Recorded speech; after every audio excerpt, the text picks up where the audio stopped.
السلام علیکم دوستو، آج کی کہانی کا نام ہے چیونٹی اور انسان۔ انسان نے چیونٹی سے پوچھا، سال بھر کے لیے تمہیں کتنے گندم کے دانے کافی ہوتے ہیں؟ چیونٹی نے پورے یقین سے جواب دیا، 2 گندم کے دانے۔ انسان نے اس بات کو آزمانا چاہا۔ اس نے چیونٹی کو 2 دانوں کے ساتھ ایک برتن کے نیچے بند کر دیا اور کہا، میں پورا 1 سال بعد آؤں گا۔ اگر تم زندہ رہے تو معلوم ہو جائے گا تم سچ کہہ رہے تھے۔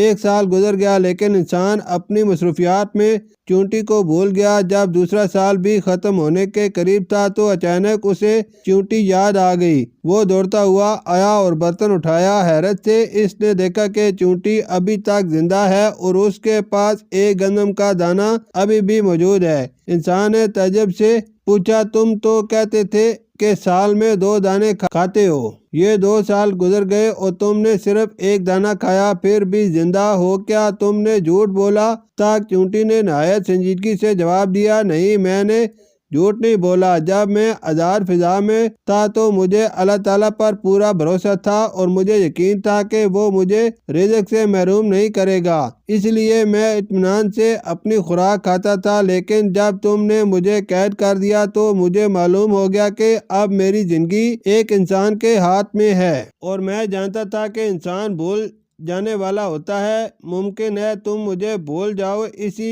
احتیاط کی وجہ سے میں نے اپنی خوراک آدھی کر لی تاکہ اگر تم واپس نہ آؤ تو میں بھوک سے نہ مروں اور باقی زندگی اسی آدھے دانے پر گزار سکوں۔ سبق: یہ حکایت ہمیں یہ سبق دیتی ہے کہ اللہ تعالیٰ پر کامل بھروسہ توکل انسان کو اطمینان اور برکت عطا کرتا ہے۔ جب انسان یا مخلوق اللہ پر اعتماد کرتی ہے تو رزق کی فکر دل پر بوجھ نہیں بنتی، کیونکہ اللہ اپنے بندوں کو کبھی نہیں بھولتا۔ اس کے برعکس جب انسان اپنا سہارا اللہ کے بجائے مخلوق کو بنا لیتا ہے تو خوف، بے چینی اور احتیاط حد سے بڑھ جاتی ہے۔ یہ کہانی یہ بھی سکھاتی ہے کہ انسان فطری طور پر بھولنے والا ہے، اس لیے اصل اعتماد صرف اللہ پر ہونا چاہیے، نہ کہ انسان کے وعدوں پر۔ لہذا ہمیں چاہیے کہ ہم توکل کے ساتھ تدبیر بھی اختیار کریں، مگر دل کا بھروسہ ہمیشہ اللہ تعالیٰ پر رکھیں،